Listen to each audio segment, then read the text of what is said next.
LeBron James sat down with Rachel Nichols for a wide-ranging interview on Monday. One thing that came up, the cast of characters the Lakers have surrounded him with this summer. Here's what LeBron had to say about those guys.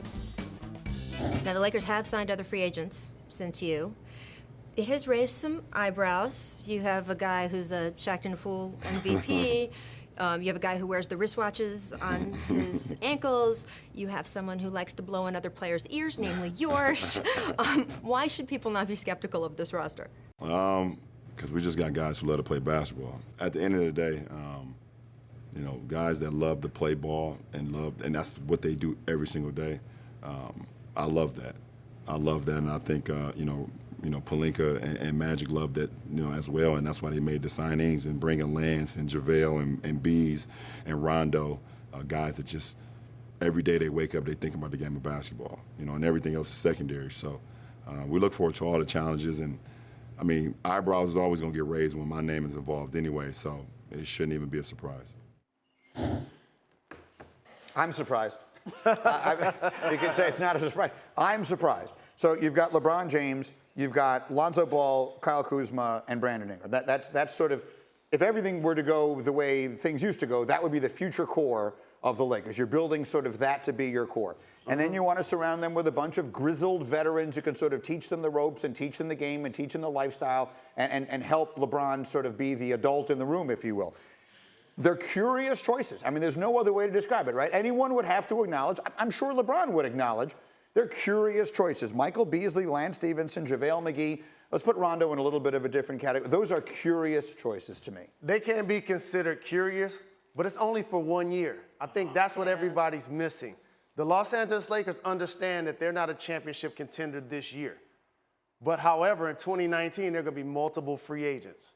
And you don't want to give up that core right now and compromise adding a big-time free agent and all of a sudden doesn't put you closer to your goal. So you have these cast of characters, as we're calling them, for this year.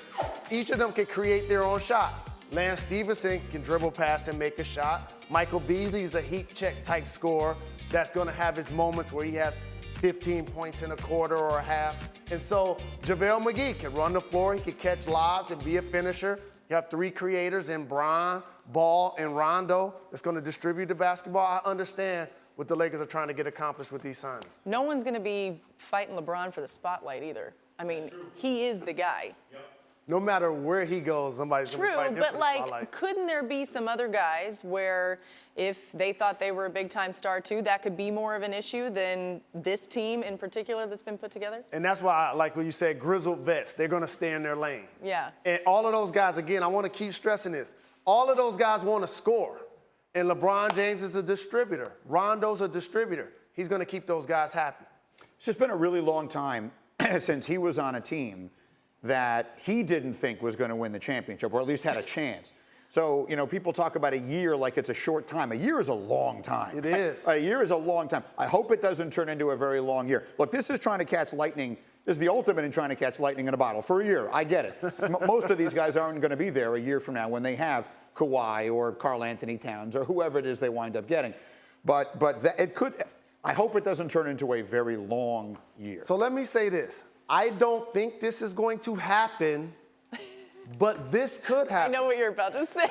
This could go the other way. Which is? Ooh. And it could be disastrous. Well, that's what I'm saying. It could go the other way because the level of expectation when you have LeBron, to your initial point, is best player in the game, can we win a championship? But that's not their reality. So there are going to be some struggles where this team has losing streaks, where players are unhappy with their minutes, unhappy with their role. People are going to be looking as Luke Walton, the future, at coach with LeBron James. So a lot of those questions are going to come up during this year. Look, what's the last time LeBron James was on a quote-unquote, a bad team?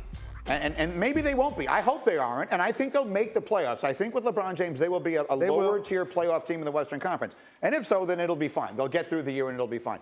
If it goes worse than that, could be a very long year.